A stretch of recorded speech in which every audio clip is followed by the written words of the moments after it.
right, welcome to another deep dive. This time, we're going to be heading back in time to explore the Maurya Empire, one of ancient India's most influential powers, wouldn't you say? Definitely one of the most influential. We've got some excerpts from a Wikipedia article all ready to go, and we're super excited to uncover some cool stuff about this empire with you. Sounds good. So the Maurya Empire, right, it was this geographically extensive Iron Age power based in Magadha, which is present-day Patna. Okay. Kind of amazing to think that this all emerged around 320 BCE, founded by Chandragupta Maurya. Yeah, and Chandragupta Maurya, he's a figure shrouded in mystery and legend. Yeah. Even his origins are debated, but what we do know is that he created an empire that, at its peak, controlled most of the Indian subcontinent. Wow. Except for the Deep South. It's mind-boggling how he even managed to pull that off. I know. And his story is full of twists and turns. It is. I mean, some Greek accounts even refer to him as Chandrakotos. Oh, wow. And link him to Alexander the Great. Wow. Yeah, Chandragupta's rise kind of overlaps with the aftermath of Alexander the Great's campaigns in India. Right. So imagine the Punjab region. After Alexander's death, it's in turmoil. Right. And that's where Chandragupta steps onto the historical stage. Oh, wow. Yeah. It's almost like a movie plot. It is. You know, he seizes the opportunity, he liberates the region from Greek's rule, and then he sets his sights on the Nanda Empire. Right.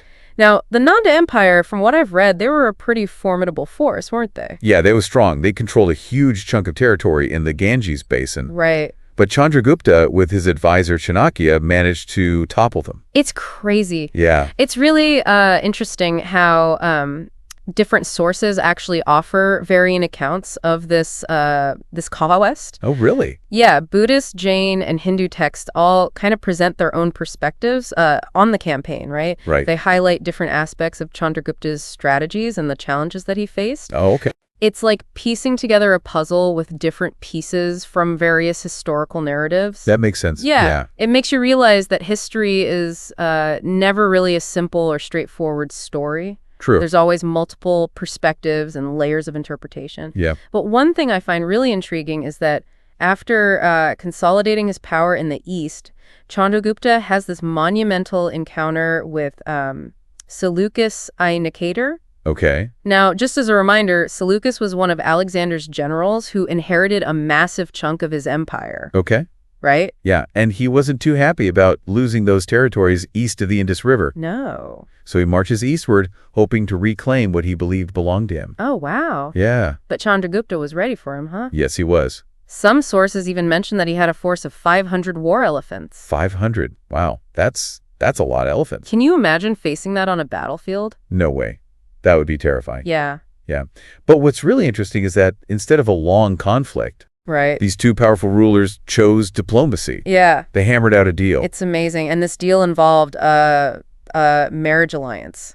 Oh, wow. Chandragupta married one of Seleucus's daughters, securing peace and solidifying his western borders. Smart move. Yeah. Yeah, and Chandragupta, through this alliance, he received vast territories. Oh, yeah. Like Gandhara and Arakosia, which is modern-day Afghanistan. Right, right. It was a strategic masterstroke. It ensured stability, expanded his empire, but without more bloodshed. Wow. Yeah. So it wasn't just a political arrangement either. Right. It led to these cultural exchanges, didn't it? It did. Like Seleucus actually sent an ambassador named Megasthenes to Chandragupta's court. Wow. And his writings, those give us invaluable insights into life in the Maurya Empire. That's amazing. Yeah, Megasthenes accounts it's like a window into a lost world. Yeah. He describes the grandeur of the capital city, Pataliputra. Okay. And he compares it to the magnificent Persian cities of the time. Oh, wow. Like imagine like a bustling metropolis surrounded by massive wooden walls with towering gates and watchtowers. Okay. And just this like diverse population engaged in all sorts of activities. That sounds incredible. It's amazing how, Chandragupta, he might have started from humble beginnings. Yeah. He created this vast and sophisticated empire. I know. But what really fascinates me is that he wasn't just a conqueror. No. He was a builder. He was an administrator. Okay. He established this whole system of governance based on the principles outlined in the Arthashastra. The Arthashastra, that deserves a deep dive all its own. Oh, yeah, for sure. Yeah. For sure. It's this ancient treatise on statecraft, traditionally attributed to Chanakya. Okay. And it covers everything from diplomacy and economics to military strategy and espionage. It's crazy to think that they had all of this back then. I know, right? Yeah. And the impact of the Arthashastra could be seen in how Chandragupta actually implemented like a unified currency. Right. He developed a network of roads and trade routes. Oh, wow. Yeah, and he created a pretty peaceful and prosperous environment for his people. It's like he was laying the groundwork for a unified and prosperous India centuries before it became a reality. Yes, exactly. But, all great empires, they have their chapters. Right. And Chandragupta's reign was just the first act in the Maurya saga, right? Right. His son, Bindusara, inherited this vast realm. He did. And continued the story of the empire. Bindusara, whose name actually means slayer of enemies, Oh, wow. ruled for about 25 years. Okay. And his reign might not be as well documented as his father's or his son's, Right. but he played a very crucial role in expanding the empire southward, Oh, okay. pushing its boundaries further into the Indian subcontinent. So Bindusara definitely lived up to his name. He did. He conquered territories, consolidated power, and added to this already vast Mauryan domain. But what I think is interesting is that he left the Dhamma kingdoms in the deep south untouched. Interesting. Why do you think that was? Well, it seems like those kingdoms, the Cholas, Pandyas, and Cheras, they already had these friendly relations with the Mauryas. Right. So maybe Bindusara saw more value in just maintaining those alliances than engaging in potentially costly conflicts. That makes sense. It's a reminder that successful empires, they aren't just built on military might. Right. They also rely on diplomacy, alliances, and these strategic partnerships. Precisely.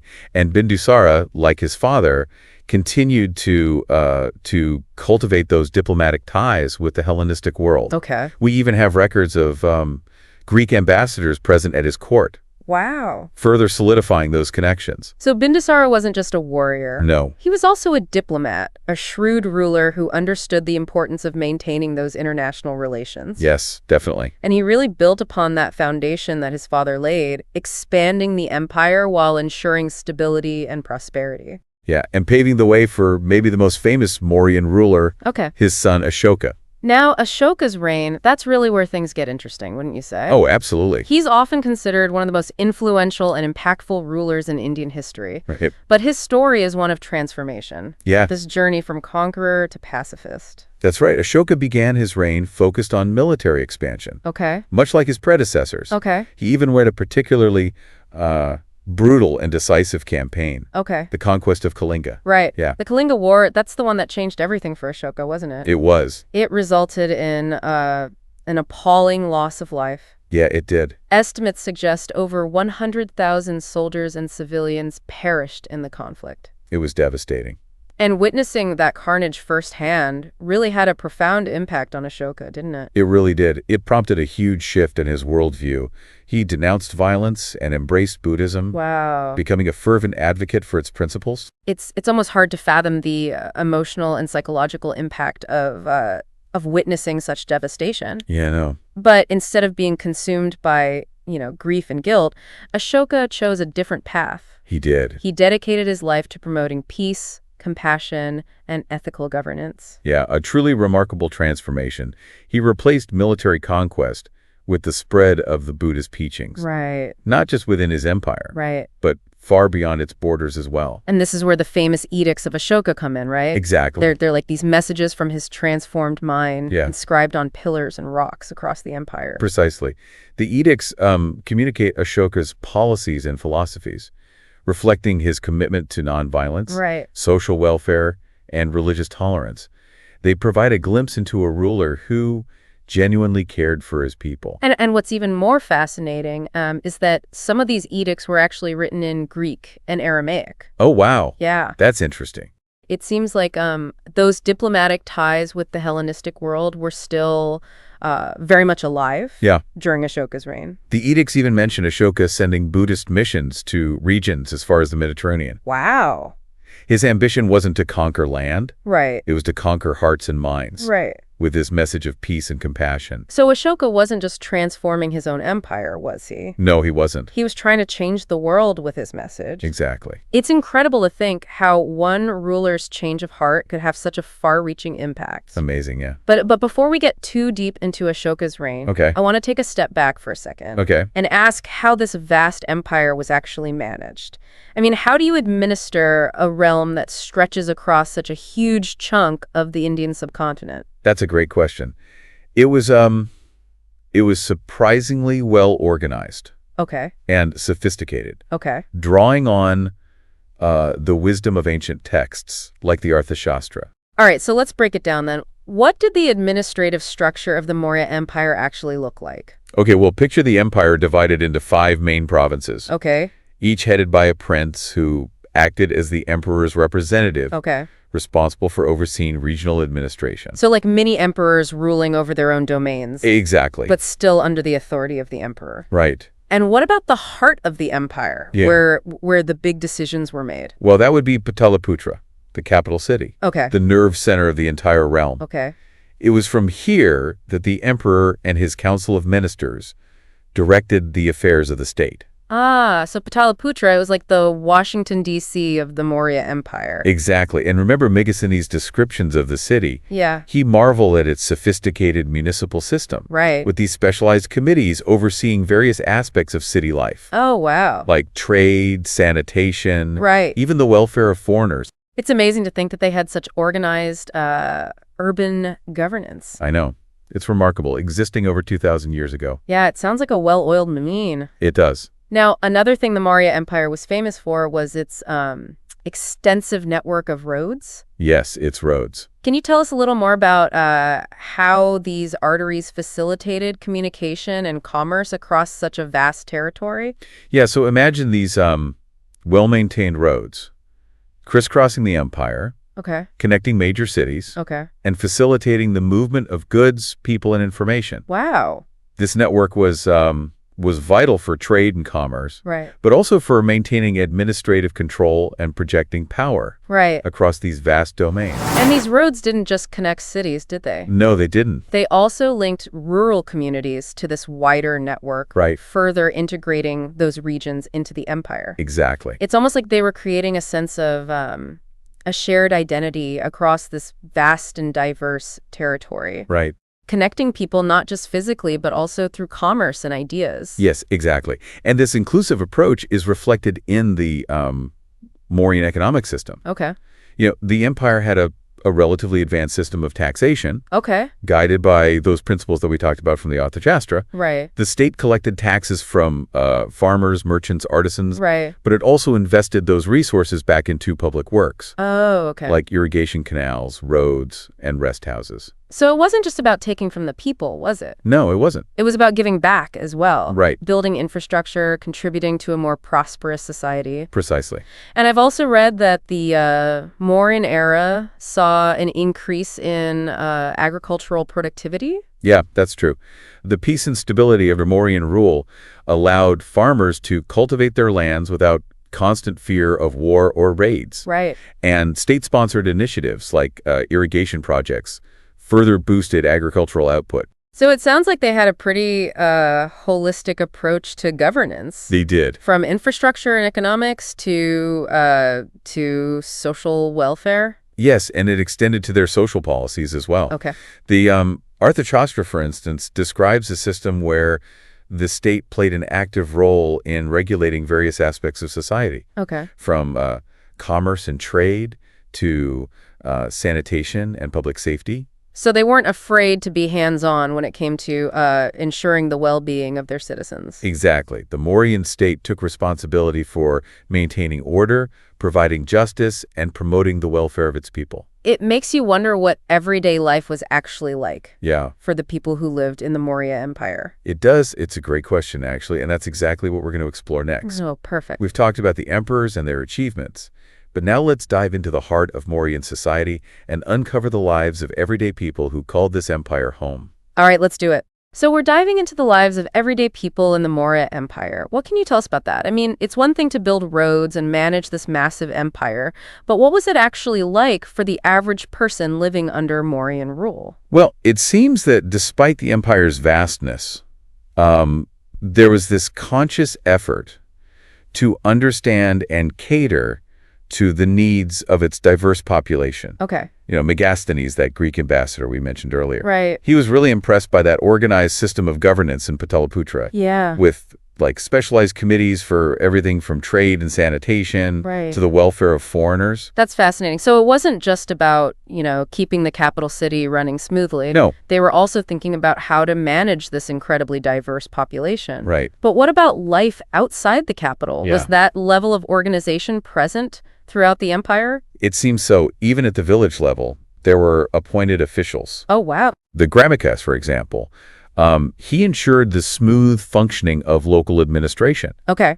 And he acted as a link between rural communities and the central government. It sounds like they had a pretty effective system for connecting the different levels of society, from the villages to the emperor himself. And I imagine those impressive roads we were talking about played a role in this as well. Absolutely. The road network wasn't just for connecting major cities. Right. It also played this vital role in linking these rural communities to the broader network of trade and communication. Right. This facilitated the movement of goods, people, and ideas, really integrating these far-flung regions into the fabric of the empire. It's almost like they were creating this sense of shared identity across this vast and diverse territory. Yes. Connecting people not just physically, but also through commerce and ideas. Exactly. And this inclusive approach is also reflected in the Mauryan economic system. Okay. The empire had this surprisingly sophisticated system of taxation. Okay. Guided by those principles that we talked about from the Arthashastra. Right. The state collected taxes from farmers, merchants, artisans, Right. but crucially, it also invested in public works. So it wasn't just about taking from the people. No. It was about giving back as well. Yes. Building irrigation canals, roads, rest houses. Right. All of that contributing to a more prosperous society. Exactly. And this period saw an increase in agricultural productivity. Oh, okay. The peace and stability under Mauryan rule meant that farmers could cultivate their land without this constant fear of war or raids. Right. This, combined with state-sponsored initiatives like irrigation, Right. led to a flourishing agricultural sector. Yeah, which was the backbone of the Mauryan economy. Exactly. So it sounds like a very well-rounded approach. They really seem to understand that interconnectedness of different aspects of society. They did. From infrastructure and economy Yeah. to the well-being of the people. Yeah, and it extended to their social policies as well. Okay. The Arthashastra, for instance, it details a system where the state actively regulated society, Okay. covering commerce, trade, sanitation, even public safety. So they were very hands-on Yes, very much so. in their approach to governance. But this makes me wonder about social hierarchy in the Maurya Empire. Yeah. Was Mauryan society as rigidly structured as some other ancient civilizations? We often hear about the caste system in India. Right. Did that exist during the Maurya Empire? That's a complex question. Okay. And one that scholars are still debating. Okay. The evidence does suggest that a caste system was present, Okay. though its rigidity and pervasiveness during this specific period Right. is still being researched. Okay. The Arthashastra itself mentions different occupational groups. Okay. Farmers, merchants, artisans, soldiers, Right. which points towards a certain degree of social stratification. So, there was a hierarchy. Yes. It might not have been as rigid or as all-encompassing as some later interpretations suggest. Right. Perhaps it was more fluid or varied across different regions of the empire. Precisely. Remember, the Maurya Empire was incredibly diverse, Right. encompassing various regions and cultural groups. Right. It's highly likely that social structures and norms varied across these different communities. It's a good reminder that we shouldn't impose modern understandings of social structures onto the past. Yeah, definitely. Now, thinking about this diversity and the details we get from the Arthashastra about roles in society, Right. I'm curious about the lives of women during this time. Yes. What can we learn from the sources about their roles and experiences? Unfortunately, the sources are limited in their specific details about women in Mauryan society. Okay. What we can infer, however, is that patriarchal norms, meaning that men held positions of authority and power, were prevalent. Okay. The Arthashastra, while outlining the duties of a king, Right. makes no mention of women in governance or administration. So it seems that women's lives were mainly confined to the domestic sphere. It's probable that they played significant roles within their families and households, Okay. but their participation in public life, especially in positions of authority, Right. appears to have been restricted. However, it's important to remember that this may not have been uniformly true across all regions and social groups. Right. Ongoing research and new archaeological discoveries could reveal a more nuanced picture of women's lives in Mauryan society. Right. There's always more to uncover. Often the historical record only tells part of the story. Right. Now, before we delve into the legacy of the Maurya Empire, Okay. I want to touch on something that always captures my imagination when we talk about ancient civilizations, Yeah. their art and architecture. Oh, yes. What were some of the notable creations from the Mauryan era that really speak to its cultural richness? The Mauryan era was indeed a time of remarkable artistic and architectural achievements. Yeah. We can't talk about this period without mentioning those majestic Ashoka pillars. Oh, yeah. These towering structures adorned with intricate carvings, Right. often topped with animal capitals, lions, elephants, bulls. Right. They're symbols of strength and majesty. Right. Scattered throughout the empire, these pillars served as powerful pronouncements of Ashoka's authority Okay. and his commitment to the principles of Dharma. Yeah, I've seen images of those pillars. They're breathtaking. They're amazing. Even today, they stand as this testament to the empire's architectural skills, Absolutely. the artistic vision. It's incredible to think about the engineering and logistics involved in transporting and erecting those massive structures. Yeah. It speaks volumes about the organizational capabilities of the Mauryan state. And we can't forget the stupas. Yes, the stupas. Those magnificent dome-shaped structures that housed relics of the Buddha. Right. Those became really important pilgrimage sites for Buddhists, didn't they? They did. Like the Great Stupa at Sanchi, for example, while it incorporates later additions, it has its origins in the Mormon period. Yeah. And it's a UNESCO World Heritage Site today, a real testament to the enduring legacy of Mauryan architecture. Absolutely. It's amazing how these structures, built over 2,000 years ago, still stand, Yeah. offering us this glimpse into the artistic brilliance and spiritual devotion of the Maurya Empire. It's amazing. It's a reminder that empires may fall, Right. but their cultural achievements can continue to inspire and amaze us centuries later. But of course, all empires eventually decline. They do. What led to the fall of the Maurya Empire? Well, the decline of the Maurya Empire, it's a complex story. Okay. It wasn't a single event, but rather this confluence of factors that chipped away at its foundations. Right. Ashoka's long and impactful reign, well marked by peace and prosperity, Yeah. was followed by a line of weaker successors. Okay. These rulers struggled to maintain the empire's vast territory and its complex administrative machinery. So it was a classic case of an empire becoming, too big and unwieldy for its own good. Exactly. Internal weaknesses creating cracks in the foundation. Right, and those weaknesses were further compounded by external pressures. Oh, okay. The empire faced increasing threats from groups like the Greco-Bactrian kingdoms, Okay. who were eager to carve out their own domains from Mauryan territory. So a combination of internal struggles and external threats ultimately led to the empire's demise. Precisely.